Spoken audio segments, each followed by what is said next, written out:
Hi, folks. Quinn from the Give 'em Hell Boys here, and it's been not quite a month since we released More Noise in an Already Noisy World. Right here, this beautiful piece of vinyl right here. I'm going to talk about the record, and I'm going to talk about every song on here as well. So here you go. It, in all its 12-inch glory. The artwork is by Katie Wicks. Katie Wicks is a local artist who happened to pivot to doing pet portraits mostly during the pandemic. And right around the time that I was sitting down to start to work on this album and get real serious about, recording tracks and that sort of thing, I had been following her, and I noticed that every once in a while she would sneak in some artwork that wouldn't be pet portraits, but would be something maybe a little more pop culture related or some cool fantasy artwork. And I've always had this idea in my head about the riffing on. There's these paintings I think that mostly come from Mexico that are like portray cockfights, and they're brutal and chaotic, but they're also strangely beautiful. They're very psychedelic looking, I think a lot of the artists try to capture the freneticism of what's happening and all the chaos, and sometimes you'll see like roosters will be painted with like extra eyes and beaks and wings and feathers that they shouldn't have, and it'll all be in these like beautiful colors, lots of reds and blues and things like that. So we've always played around with the rooster image. It's part of our logo, which I got tattooed here. And then also it's just a fun thing that's been consistent throughout almost the entirety of the Give 'em Hell Boys is that if we make a piece of anything, merchandise or otherwise, we tend to put a rooster on it. Sometimes it's just the logo, but they're usually we like to put cocks on things. All right, we're children, but it also it speaks to the idea of like country music and its rural roots and that sort of thing. But then I always really, really, really, really liked the album artwork from bands like Molly Hatchet or even just like the really vivid album covers of a lot of like heavy metal bands and things like that. And the other thing I remember thinking at the time too is like a guy like Steve Miller, he had different versions of his logo. Led Zeppelin did too. They had their Icarus, but they had stylized simple versions, and then they had like full oil painting versions, and Steve Miller had the Pegasus, and I was like, well, what if we did that with our rooster, our cock? And I was like, ooh, what's the natural extension of a rooster into medieval fantasy type stuff? And of course the cockatrice came to mind, and then I was like, ooh, what if we took the paintings, those cool Mexican cockfighting paintings, and what if we had a couple of cockatrices battling it out? And that could be our cool medieval fantasy album artwork. How cool is that? I mean, if you saw an album that looked like that, wouldn't you be intrigued? I mean, I wouldn't necessarily assume it's a country music album, and we'll get into the music on this album in a little bit. So, just on a whim, I reached out to Katie thinking, well, I've seen her do some work. Now, obviously, she's not working in oil, but, I don't know. An oil painting might get pretty pricey, and nobody was working. It was the pandemic. So, I reached out to her, and when I asked her if she knew what a cockatrice was, she's like, I play a lot of D&D. I know exactly what a cockatrice is. I was like, oh, you are the artist for me. So, she did. She made me a real painting. I commissioned this beautiful piece. It hangs right above my computer here in my office right now. And the digital scan that we got for the painting looks so good that it's hard to tell here, but if you look real close, you can see the canvas in the digital scan. It's just gorgeous, and the brush strokes and everything like that. She did a bang-up job. As soon as I saw it, I was blown away. And, I thought I might have to give her some notes or something maybe. She would send me a picture in progress, but no, she sent me the finished thing before I ever saw any progress or anything. And not only did I not have any notes, but she nailed it. Like, we didn't even talk about the setting, and she added these like cool blue hoodoos, like they're in some mystical fantasy badlands somewhere, and the sky is like on fire. It's so good. Charlie reworked that a little bit, did use some of his graphic design magic to do the back cover and some subsequent art and stuff like that. And we've used this logo and image in other things, some of our merchandise and whatnot at since. And so I really just wanted to give a big shout out to Katie, because she nailed the artwork. She did so good. Okay, going into recording the album, who worked on it? This was recorded at my buddy Shane's studio, Prairie Pirates Music. We started working together in about 2018, 2019, something like that, and the first project we came up with was a mashup kind of thing.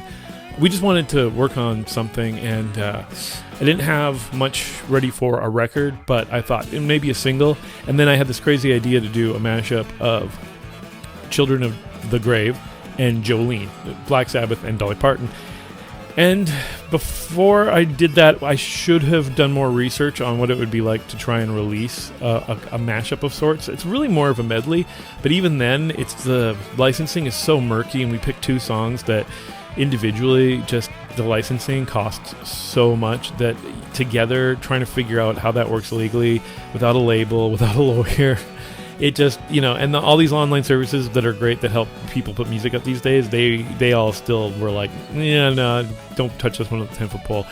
I don't know, we could have maybe played dumb and put it out and been like, well, it's such a different version of both of the original songs that doesn't count as some kind of like homage or pastiche or even parody, but yeah, so I don't know. We released it just on YouTube, and I made kind of a video with videos that are like, or images that are in the public domain and stuff, and it's also like on SoundCloud, so you can find it there.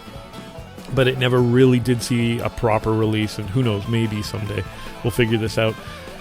But then I was hoping we would eventually work, because, we got to know each other doing that, and we liked working together, and the end result was great. It just, unfortunately, that we really, really couldn't put it out properly. So when the pandemic hit, and I finally had time to sit down and actually finish out like these ideas that had been floating around in my head for a while, some on paper, some not so much on paper, and kind of go, oh my god, I've got 14 or so songs here. I think it's time to make a record. So we did it with Shane in his sweet little studio in his home, in his basement, and yeah, it started doing the scratch tracks in about December of 2020. By January, we had the drums down, and then we had maybe started a little bit of tracking. I don't even think maybe we had done any tracking other than the scratches and the drums when, I became a father. And that really put the brakes on things for a little while as I was trying to figure out navigating that. Just other things in life were happening as well. But obviously, being at home as much as possible with my wife and my son in those early days was very important. And yeah, I kind of put the things on the back burner for about 3-4 months or whatever before we went back in the studio. And then we did get tracking slowly but surely, but of course, as you guys know, even in 2021, things were still so slow for live events, for music. Some cool stuff was happening. We were playing these cool outdoor shows every once in a while, but that was still a lot of pass the hat situation. And some of them were really good. Some of them were great. Some of them put us in front of people that would have never come to see us play in a bar or anything, but it just got the wheels kind of, stuck in the mud as far as finishing the record went. It was tough scheduling musicians in because we needed to get some studio guys in to help us with, some parts to flesh out the thing. And, people with good intentions would say they were going to get on the record, but then, I get it. Life was weird for everybody, and wheels were real spinning. But, we put it on the back burner for a little while.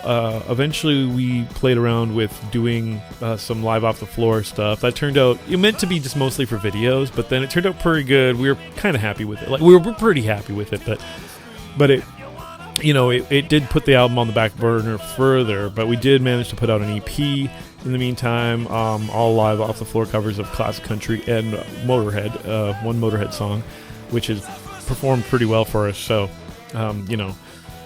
maybe it was good to do that, but also, that helped kind of pad out the timeline, and then eventually we managed to finally get back in the studio, finish tracking. Evan Brown joined us on drums full time, and yeah, things were going along well. We were hoping to have the album finished and out in 2024, towards the end of 2024, and we actually did release a couple singles off this record as far back as fall 2024. But then we also got a chance to tour Europe again for the third time, and that was really cool. But it just, the funds just were not coming in fast enough to get this thing finished. We had finished all the tracking, but we still needed to do a lot of mixing, and we still needed to do, get ready for like manufacturing, mastering, all that sort of stuff. So, I had talked to a few people. I had a couple people on board to help us do some like fundraising and stuff like that. But for one reason or another, it just wasn't happening, and I finally said, okay, you know what? Enough is enough. This record has been in the works for coming on 4 or 5 years. We need to get this thing out. So we started a Kickstarter, and success. Not that I was ever anti-Kickstarter, but I don't know. I always felt weird about crowdfunding. Just something about not really selling anybody a finished product, and I had to really think about it, and then eventually I managed to find a way to justify it to myself and the band. We got behind it, and basically the idea was what we're really doing is we're just kind of cutting out any of the middlemen, and we're going right to the people who would consume this product in the first place. All we need is all the people we know that are a lot of family and friends, to be honest, but even the diehard people who have been following us through the years that would be the ones who are the first ones to go and buy a record. Well, why don't we just get them to do it now, and also add some rewards and some incentives and that sort of thing. And it made the Kickstarter happen. Adding rewards like live shows, all it took was 1 or 2 people to do that, and boom, we had the money. No, we just had to know that if we were going to go and do it for that reason, that's where that money was going. But hey, at the end of the day, it got the record made, and it was totally worthwhile doing. Okay, I'm just going to shout out a couple more of the artists that are on here. So, of course, the band is myself on guitar, vocals, Charles Biddiscombe. He is on vocals and guitar as well, mostly electric lead guitar parts. Lindsay Buchert, bass and vocals. Now, the majority of the drums on here are from our friend of ours, the guy I brought in for that session way back in January 2021, Cam Cirque Yangui. He did go on tour with us once. He sat in actually almost for the better part of a year and a half, maybe almost 2 years. He was our drummer, but we knew it was never going to be full time. But yeah, great dude, and cool that he managed to jump on this last minute, like he has jumped on other things last minute for us in the past. But thankfully, we met Evan, and Evan has now come on board as our full-time drummer. He's been in the band for, over 2 years. Got to be pushing 3 by now. But did manage to get him on 1 track on this album. So actually, the title track does have Evan Brown on drums. And it's great because when we recorded this and we were doing the studio sessions, thing is, then we played some of these songs for a couple of years, and they took on a life of their own. And also, Evan brought some new energy and some of his own personality to the drums, and I've got to say, I always enjoyed his interpretation of what the drums should be like on More Noise, the title track, than what we got on the record in the first place. And so I was super happy to get in the studio with him and get him on this record. So he is on here, just the 1 track, but in the future, of course, hopefully we get back in the studio before too long, and we crank some more stuff out with Evan, because he is a Give 'em Hell boy. Unlike, Cam, who is an honorary Give 'em Hell boy. Let's put it that way. Nathan Burns on pedal steel guitar. He's also, he did record for a couple of tracks that hit the floor, but I still like those tracks, and I'm hoping that maybe, just maybe, I'll find a reason to, either get those tracks on a new record or do something with them. But yeah. If you hear any pedal steel on this thing, it's Nathan Burns. Matt O'Connor on banjo and fiddle. Mostly, you're going to hear fiddle on this. Great dude. Jammed with him back in the day. And just, wanted to get him on as many tracks as possible. First time I asked him, he said okay, but then I don't know what happened. Communication just kind of fell off. But this was still a pandemic, and he's a busy guy with a family and stuff like that. And then a few years later, the project was still going, and I reached out to him again just to see how he was doing and what's up. And he was like, "Hey, let's get that record finished." And I said, "Yes, please." So we got Matt on there. Brass Tactics show up on here a couple of times, both of Charlie's tracks. But that's super cool. The just collabing with local Edmonton musicians has been a blast, and they're a real popular group. So, they're a full-on brass band. They don't quite do what we do, but we found a way to get them on here a couple of times. But they're really featured on one song in particular, and it's one of Charlie's songs. And it's been great to see. Just putting that track out there in the world, and people who are fans of the Brass Tactics, who maybe aren't necessarily fans of ours or hadn't heard of us, are now discovering us because of that, that collaboration. So that was great. Sahil Shug on piano and keyboards. Great stuff. You should definitely go check out. He is a jazz musician who's kind of gone into this like avant-garde world of where he's kind of mashing up a little bit of jazz and some heavier sounds. It's been pretty cool. He's also a member of the Denim Daddies, and he plays keyboards in that band. So that's very, very cool stuff. Kendra and JD Klassen Hunt, they helped us both arrange, and then they jumped on some vocals. It was great having them. That was a lot of fun, bringing them into the studio and getting their 2 cents and helping them figure out. We struggle sometimes with back in the day, for some reason, we used to find a lot more time to arrange our harmonies, and then just in the last so many years, it just seems like it's like not an afterthought, but we get to that point in the song, and it seems to be harder for us to focus, and just lives are busier, we're busier people, and working on the music already takes so much time, and then finding the time to sit down and go, okay, great, now what do we do with the harmonies here? So let's outsource this. Let's get people who know what they're doing, because we're not like trained vocalists, so we're just guessing, we think this sounds good. So it was great to get somebody in there who really knows what they're doing. They both teach vocals, teach singing, and they're great musicians themselves and great performers. So, they came in, and not only did they help us arrange some vocals, but they even helped us kind of polish up some already arranged vocals, and they were great to work with. So I was happy that they also got to sing on this album too, a little bit. So you have to pay attention. Maybe I'll tell you which ones they do.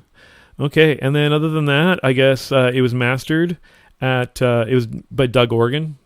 We sent the files off to Doug down in LA, and and then Charlie, like I said, he did the layout of it. And there you go. That's the story of that. Okay, let's get into the tracks. I'll just take a little breath here and take a sip of water.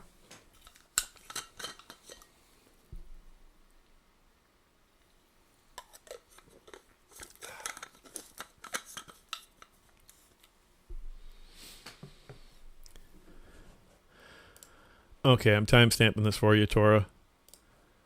20 minutes in, I go start going track by track. Or, a little less than 20 minutes. 19, let's say 19:30. 19 minutes and 30 seconds in, I start talking track for track. Okay, here we go. Okay, I'm going to talk about every track on the new album, More Noise in an Already Noisy World. Available now to stream and to purchase. And if you like records, please order a record. Actually, we don't have that many left. So, you might get one of the very few of the very initial run. Okay, going into it. So, side A, track 1, is called BGD. What's the story with that? What does BGD stand for? Well, I contemplated letting people know, but I think I will, just because that's the story to the song, really. So we've always liked instrumentals. Our first album, Barn Burner, kicks off with an instrumental called Calaboose Stomp. And I did think that I kind of wanted to mirror that on this album, too. So it's our kickoff instrumental. We used to play it live right up at the top, because I always liked the idea that we would give any sound techs like a chance to mix the band. Like, you know, those first 3 songs, if you've ever gone to a concert live, pay attention, you'll notice that the first 3 songs in any set will probably sound a little different and maybe a little rougher overall in the mix than the rest of the show. And I always like the idea of giving the front of house techs the chance to dial in the instruments before we really started giving them a bunch of vocals. You know, because we're not always working with the same sound techs. It's almost always somebody new who maybe has or has not mixed the band before. But the band also told me, though, this is a hard song to go into cold. So, yeah, fair enough. So now we tend to throw it in other spots in the set. But BGD, what does BGD stand for? Well, it actually stands for Bluegrass is Dead. And I think a lot of people who have followed us playing live probably know that. But for those who are new and being newly initiated, yes, it stands for Bluegrass is Dead. Now, it's a joke. It's supposed to be tongue-in-cheek. It's based on hanging out at a bar one night with some friends, and one of our friends, you know, the music they were playing or whatever, I can't remember what we were listening to specifically, but it was what the bar was playing, was in the punk rock genre, and he said, I don't know why, if he was pontificating, I don't know if he was trying to be profound, maybe he was trying to be funny, but he just goes, you know, punk is dead. We're like, okay, that's so funny. You know, we kind of riffed on it. We were like, yeah, but okay, fine, great. So you think punk is dead? Like I don't know. What about, like, you could say that about, I don't know, anything. And you know, we just jokingly threw out like polka is dead or bluegrass is dead. And then my buddy Steve, who happens to be the lead singer of the Misery Mountain Boys, was there. And he goes, you know what? I'd wear that on a t-shirt. And I was like, yeah? And he's like, oh, hell yeah. If you had a t-shirt that said Bluegrass is Dead, I'd wear that around proudly. And Charlie, being a graphic designer, I got him on the phone and was like, Chuck, we got a great idea for a t-shirt. Steve says he'll buy one. And I was like, yeah, man, it'll say Bluegrass is Dead. It'll have Bill Monroe on it. It'll look like that Sex Pistols God Save the Queen, you know, shirt or whatever. And we just riffed on that idea and thought it was funny. So Charlie did come up with a t-shirt design. And next thing you know, he's like, yeah, should we make these? I was like, well, it looks great. Why not? But then after a little while, I was like, well, okay, we're selling these t-shirts as a band. It's kind of funny. Like, we're putting our name, the Given Hellboys, on them, and we're saying Bluegrass is Dead. We should probably have a song called Bluegrass is Dead, you know, or an album or something.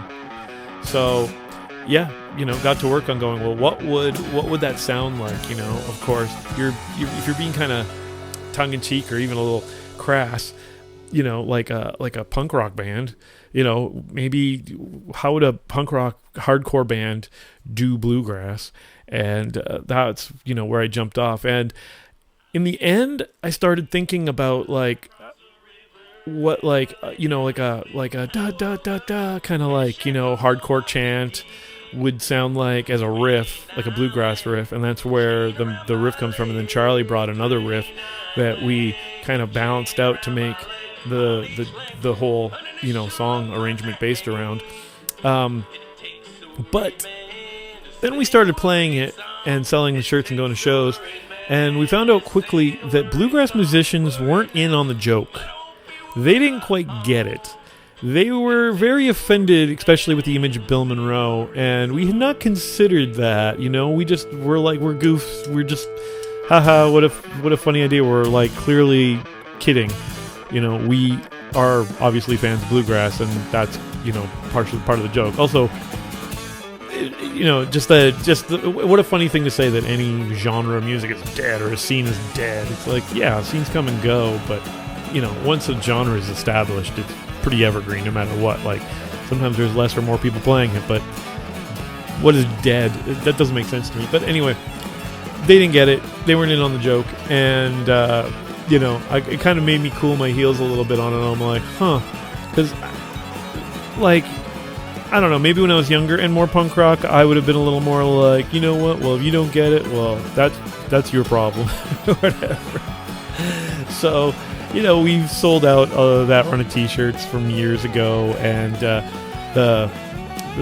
we like the song, though, so I decided, you know what, we'll just call it BGD on the record, and those who know, and those who don't, well, something for them to find out. But, yes, it's a joke, and we absolutely love bluegrass, and bluegrass has clearly helped shape some of our sound and influenced us quite a bit, so there you go. Anyway, BGD, that was the first song on the record.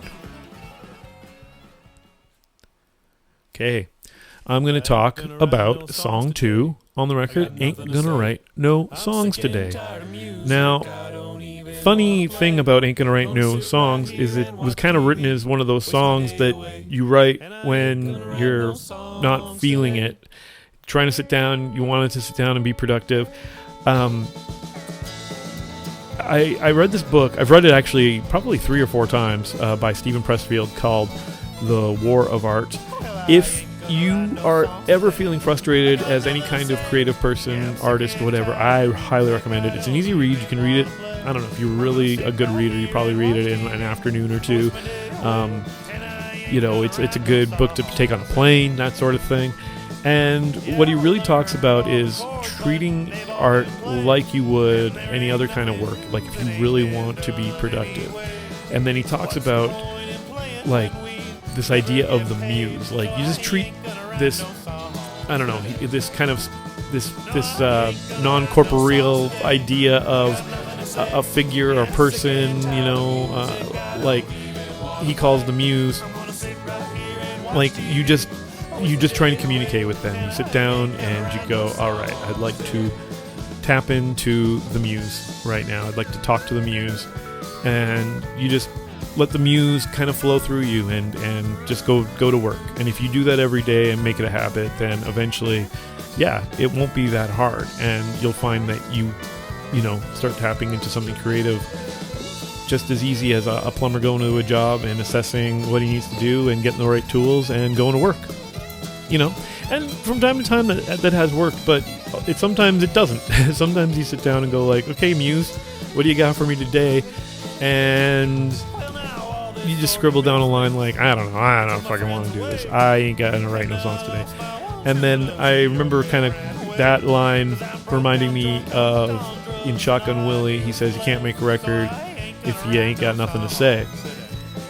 And so I followed up that line with that line, and then I just kind of wrote this almost like, I guess that it's kind of a novelty song in a way, about, well, it's funny, now here I am writing a song about not writing a song. And then it became this anthemic thing, and we added all these, like, a real big vocal arrangement to it, and then by the end I put in, like, false endings, and it's like I overwrote a song that I wasn't writing. It's just my tongue-in-cheek sense of humor, sometimes you get it or you don't. But the thing is, at the end of the day, the song is catchy, I think, and kind of anthemic, and so I just dedicate it to anybody who is a creative person who's sitting there trying to communicate with the muse and going like, God damn it. All right. Okay, song number 3 is one of Charlie's songs.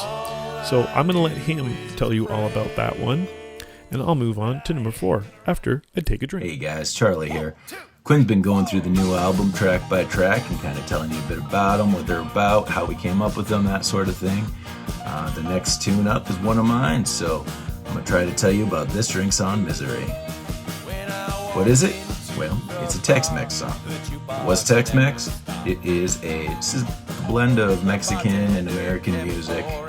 I'm a big fan of artists like Doug Somm, the Texas Tornadoes, and the Mavericks. And I think the Mavericks' influence is very apparent here. It's just right on the top. I've had the pleasure of catching them live, and just hearing Raul Malo's his vocal range and just what he can do singing. Rest in peace. It was the energy coming off the stage was amazing. So I guess I just took my swing at a song like this. And what was it about? Well, it It's about getting out of a relationship and trying to reconnect with an old pal that you haven't seen in a while. That pal is the bartender. Getting back to your old haunts and, trying to see if sitting in your old bar seat still feels the same. What do I like about this tune? Well, we had the pleasure of bringing in some of our pals in the Brass Tactics to lay down some horns on it. And we had Sahil laying down a dirty old piano in the background. It just really gives it the right kind of fun barroom energy, good time and energy that I was really hoping for. And, another little thing I like about it is on stage, oftentimes Quinn will turn the last line into a bad joke or a dad joke, and I freaking love those. So I'll say, call me a cab, and then he'll say, your cab, and it's dumb, but I love it. That's it. And of course, the song ends in a cha-cha-cha, because pretty much has to, right? Yeah, thanks for listening. Cha-cha-cha. All right. Number 4 on side A of More Noise in an Already Noisy World is a cover of Only Daddy That'll Walk the Line by Waylon Jennings, of course. That came about years ago. We were working with a guy, Pascal, who was sitting in on drums. Great guy, super good guy. And we needed to pad out sometimes, like when we're playing bar sets, or we used to more often. We still get asked to do a lot of kind of like corporate or private stuff, or just even bar sets where you're playing in more than one set, 2, 3 sets some nights. And we just wanted to add to our repertoire of covers. And I think it was Charlie who'd kind of been playing with the lick, the riff, the from Only Daddy That Walk the Line. So we started working on it with Pascal, and he kept playing this halftime feel over it. And we were like, no, Pascal, it's kind of this like swingy shuffle thing. It's very up-tempo. And he was like, I don't know, I'm not feeling that. Like, everything you're playing makes me feel like it's got to be a halftime thing. And so we were like, well, screw it, what does it sound like in halftime? So we started playing with this like, real laid back halftime groove, just slowed it right down, and it started to feel real funky, real cool, but like it had this kind of 70s vibe. And that's when it dawned on me. I'm like, man, if Waylon had cut this in the 70s instead of the 60s, maybe that's what this would have sounded like. Maybe this would have been Waylon's version in the 70s. Maybe if he had shelved it for a few years, kind of like what happened with his version of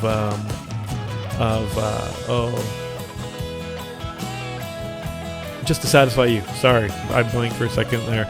When he recut it in the 80s with Willie, it had much more of a totally different vibe and sound. Same song, but anyway, I digress. So it ended up in our live set quite a bit over the years, and then when it came time to make this record, and I wanted to get at least one cover on here because it never hurts to put a cover on an album. I immediately went to that one because I felt like not only did it fit the vibe of this album overall, but this album in a way is a bit of a tribute to the whole outlaw country scene in the 70s. Waylon for sure is like gotta he's kind of the muse. If you were listening to my earlier talk that I was tapping into. So there you go. That's how Only Daddy That'll Walk the Line got in here. Okay, on to More Noise in an Already Noisy World. Number 5. Okay, so number 5 on here is More Noise in an Already Noisy World. That is the title track. It's what we named the record after.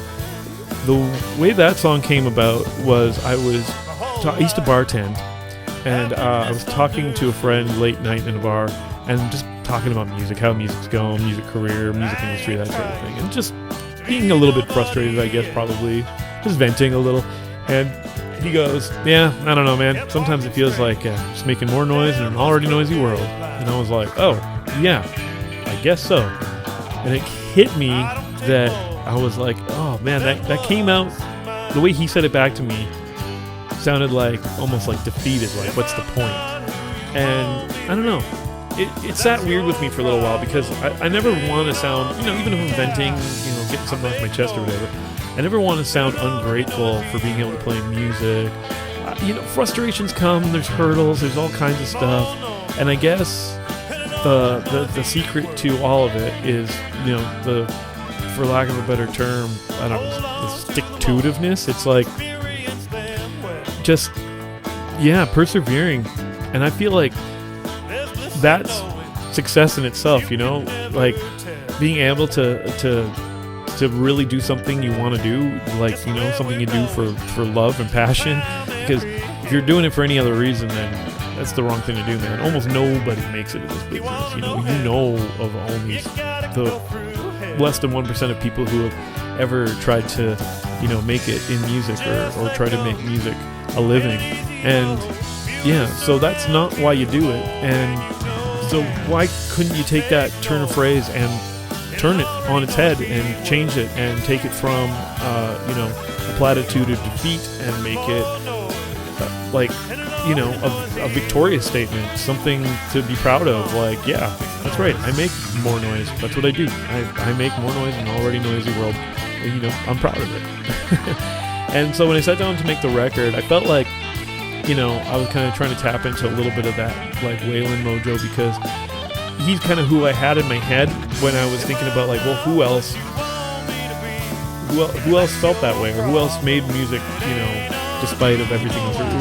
Waylon was already successful, but he didn't have the kind of success he even wanted. He was even frustrated with where he was at in the 60s and then going into the early 70s, and then finally he got to make records the way he wanted to make them, and he was bigger than ever. So he persevered through, 10 plus years of that, thought about quitting. I've read his biography a few times, but he didn't. And then he changed the world, right? Changed music, changed the way people made music. So there you go. That's what More Noise in an Already Noisy World is all about, and that's why it's a title track. Oh, and another thing about that song is that Evan Brown plays drums on that song. It's the one song that he managed to get on this record. I wish he was on more, but the album was more or less, it was all recorded. We were past tracking drums before he ever joined the band. But by the time, we were getting into mixing and I was listening to the drums on that track, and I was like, you know what? His interpretation is really cool, and I liked it,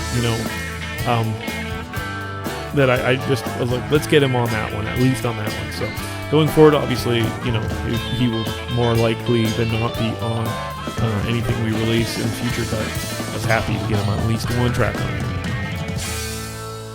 it. Okay, This Too Shall Pass. Number 6, This Too Shall Pass.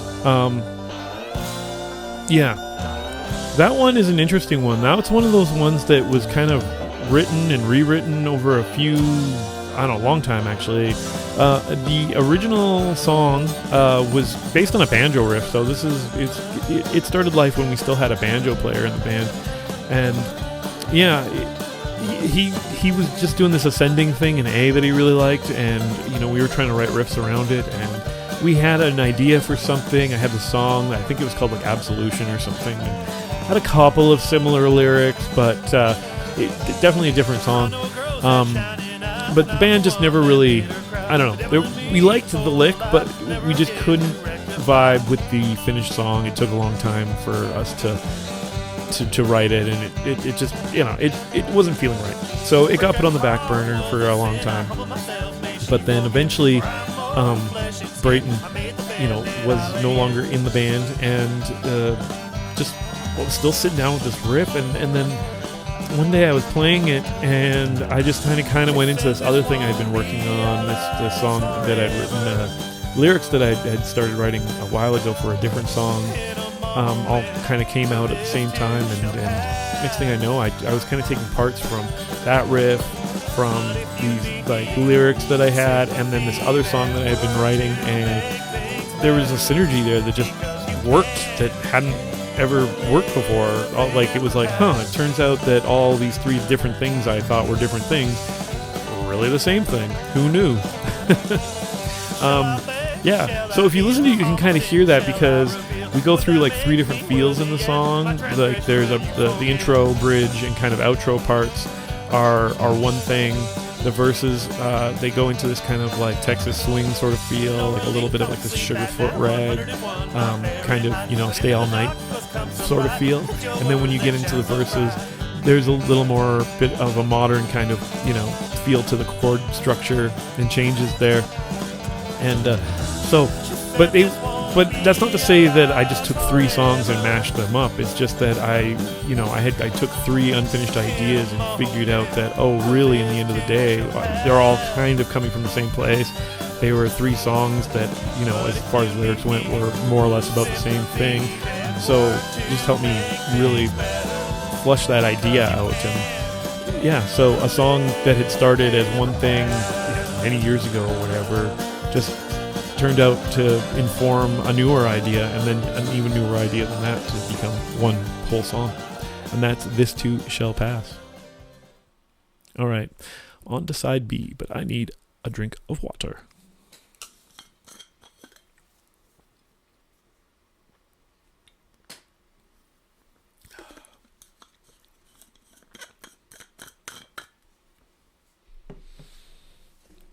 All right. Now we are on to side B of More Noise in an Already Noisy World, breaking down every song on here. Number 7 overall on the record, but the first song on side B is called What You Gonna Do. And now that was a song that was definitely written during pandemic times. That was definitely written in 2020. And yeah, when it seemed like the whole world was, ending or what was going on. We didn't really know what was going on. I just remember there's all these, heavy metal songs, especially songs that I would listen to from the kind of new wave of British heavy metal, Iron Maiden, Judas Priest, those sorts of things, but a lot of modern heavy metal too, that all talk about the world ending. Every song is about, like balls of fire coming from the sky and just that sort of thing, like the world ending and the chaos and all that sort of thing. And I'd be kind of playing around with a couple of these riffs that sounded a little like, how some galloping triplets and things like that old school, like new wave of British heavy metal, definitely, Iron Maiden, kind of galloping triplet sound. And then I just was like, well, what if Waylon Jennings, who would always kind of take a rock song and, do his version of it in almost all of his records, but throughout the 70s, he did a lot of, rock covers.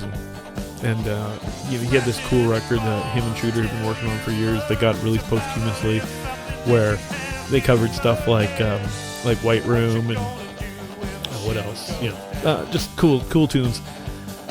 I'm like, what if he ever sat down and did like a metal song? But I wasn't gonna just cover a metal song like Waylon Jennings would do. I wanted to write one. I wanted to try and get in that mindset and just see where that went. It was just kind of one of those, I got some time on my hands. This is what's happening in the world. Everybody's panicking about the world ending, and so I was like, yeah, what if, and it's kind of like they're kind of cliche heavy metal lyrics in a way, because that's what I'm playing with. I'm playing with a theme there, like the what you gonna do theme, like, what you gonna do about it, the world's ending. And why not? I got a little explicit. The lyrics are a little explicit. But I just wanted to have fun writing a song, and I think the song turned out fun. It's a fun song. It's a fun song to play live, and it was a fun song to make on the record. And there you go. That was my idea. The other thing that kind of solidified this too was that I had dug into the Chris Ledoux catalog a little bit during that period, and I discovered that he's got a couple of songs, in his back catalog also that were staples of his live show. One called like 8 Second Ride or whatever, that also plays around with these like dun, dun, dun, dun, dun, dang, like galloping triplet sounds. It's very kind of heavy metal influenced for a very country rodeo. It's a song about horse riders, like rodeo riders at the rodeo, 8-second ride, and it's definitely informed by some heavy metal. And I don't think there's the hardest, like, most conservative country music fan in the world would not say that wouldn't say that that's not country music. So I thought that was interesting, and I wanted to play around with that, and so that's what really solidified my idea. Like, okay, cool, I'm gonna put a heavy metal influenced or informed song on a country record. There you go. Okay, Almost Perfect. That is song number 8 on the record. It's song number 2 on side B. Almost Perfect. That one, I wanted to be a vibe. I wrote the song, obviously, once again, my somewhat tongue-in-cheek sense of humor. Like, almost perfect is a misnomer, right? It's almost an oxymoron. Then the idea, though, was it's just about relationships we have with each other, and the expectations we have from each other, and how sometimes we can just let go. You can let go of those expectations, and life can be easier if you do that. Like, not that you don't have to have responsibilities and whatnot, but also sometimes you can just disengage from the things that cause you problems and stress in life, and that's it. That's all the song's about. And I just wanted to make it a very laid-back, campfire-y vibe. Kind of took that old-school Western cowboy riff, the ones that you might hear from, like, Sons of the Pioneers or Gene Autry, that sort of thing. And and just then when we were in the studio, I told Shane, I'm like, I want to make this kind of like a psychedelic campfire vibe. It's a little existential. I just maybe it's a campfire song or a couple of mushrooms, and start just thinking about the cosmic joke and the universe and feeling all the love. And that's the vibe I wanted from the song. I wanted it to be a psychedelic campfire song, and I think it turned out that way. I think it's a pretty cool song. Okay, that goes into Almost Perfect. Almost Perfect. So, side B, song 8 on the overall record, but all said and done. That's where I'm at. Okay, so all said and done, side B. It's the 3rd song on side B, but it's the 9th song overall on the record.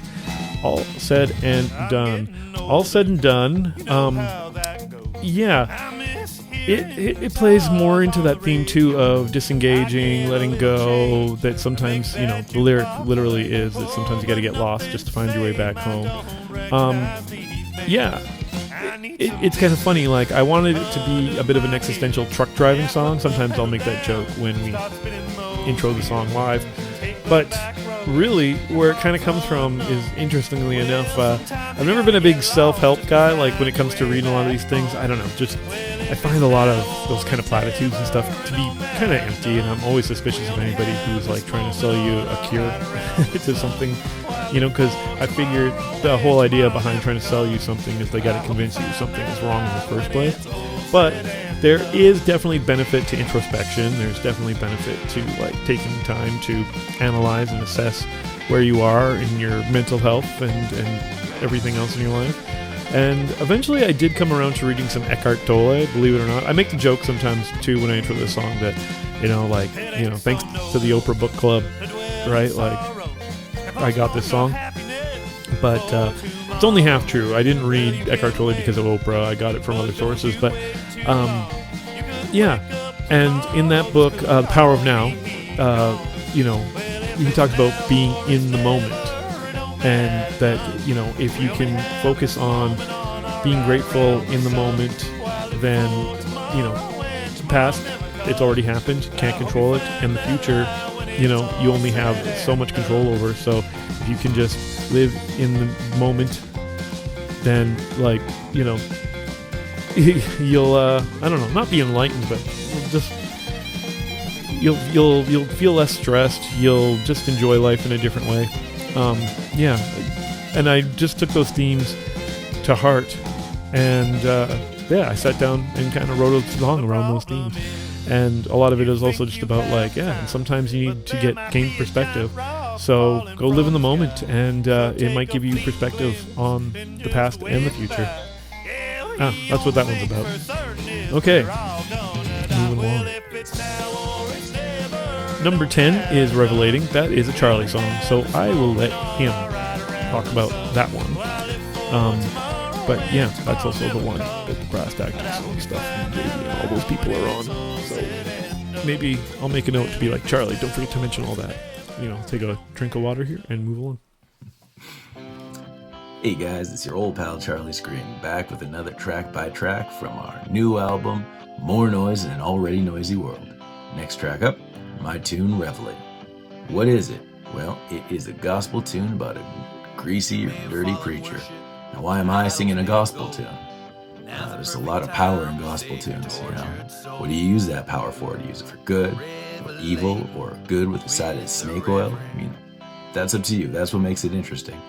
I like the purity and power of some of the old school country gospel tunes or bluegrass tunes, where then you fast forward and you get some of the R&B flavor Ray Charles gospel tunes. Those are great. Tom Waits, my all-timer, has a lot of, at least imagery or, faux gospel or maybe, just gospel flavored tunes. And I love the vibe. But in this case, specifically for the influences for this song, I would say Neil Diamond's song, Brother Love's Traveling Salvation Show. I've always loved that song. It's been one of my all-time favorite songs, absolutely. Karaoke it anytime I get out. I just love the character, the power of the character, all the instrumentation. Where did Revelating come from? Well, once upon a time, I was ordained online and got into a bit of a Reverend Charlie Scream persona. So I started a side project called Sermon on the Mountain, which played rhythm and bluegrass music, and had a lot of fun doing that for a while. Sermon hasn't really done anything in a while, and that's a bummer.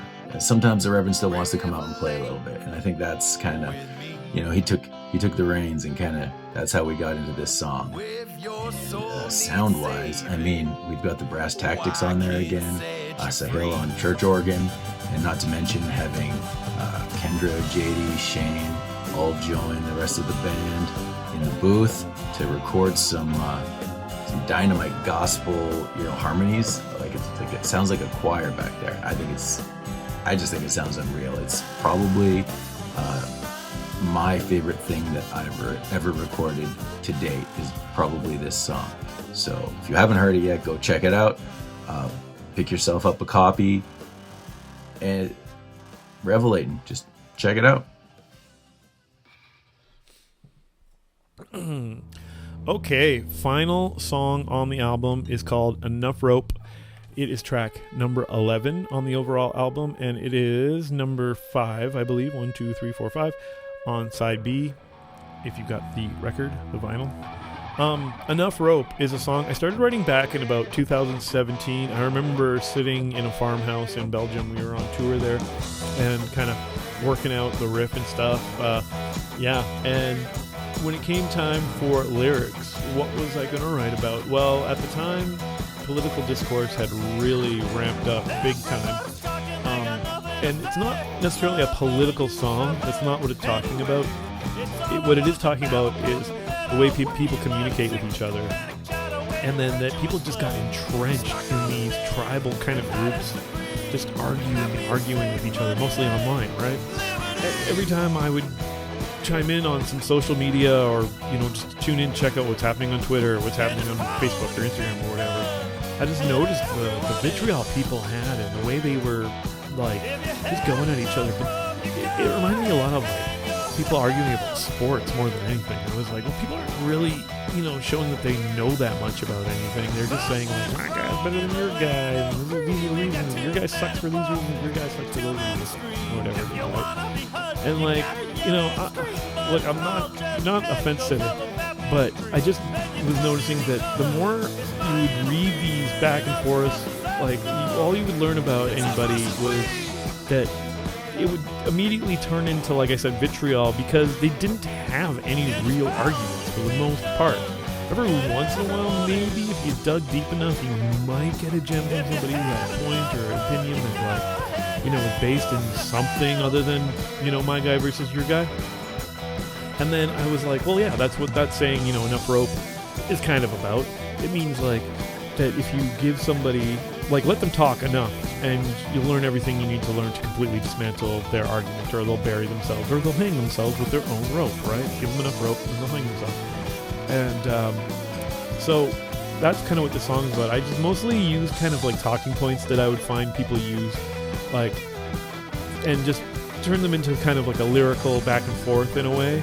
And yeah, so, and then I added, my own touches of like how I felt about it lyrically or whatever.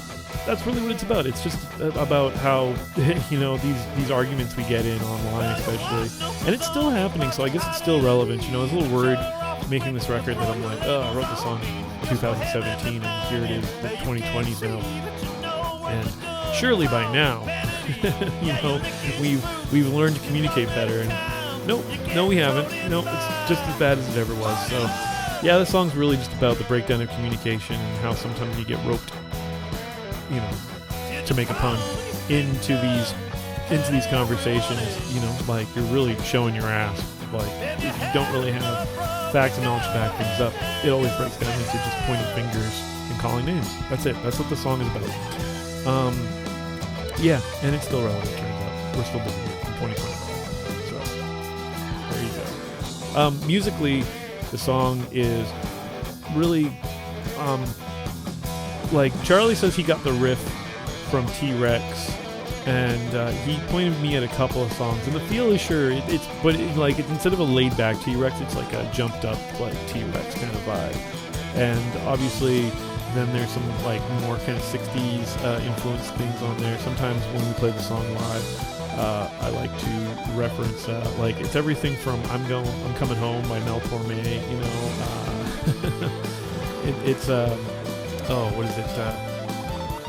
I'm not going to look it up, but yeah, you'll recognize the riff. It's also a little bit of Voodoo Child by Jimi Hendrix. In fact, we go into a breakdown where we basically kind of do a reference to Voodoo Child, and sometimes when we play, we moved away from this, but we used to go into Voodoo Child towards the end of the song, but we've moved away from that since, because, I don't know, it's tough. Like, people have definitely complimented our cover of Voodoo Child, but I've always felt a little self-conscious about doing it, just because, I don't know, how do you beat the original first? And then, obviously, there's guys like Steve Ray Vaughan who just owns that song, and yeah,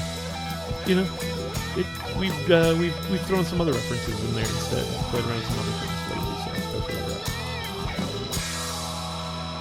at. Okay, that was the whole album. Yeah, song by song, Charlie will do his part, and yeah, I hope this is useful. Okay, let me know if you need anything else, or you need some me to jump in here and re-edit or re-shoot, whatever. This is all right off the cuff, and I'm a little tired and probably a little rambly, but hey, I kept it under an hour. Hope you get something out of it.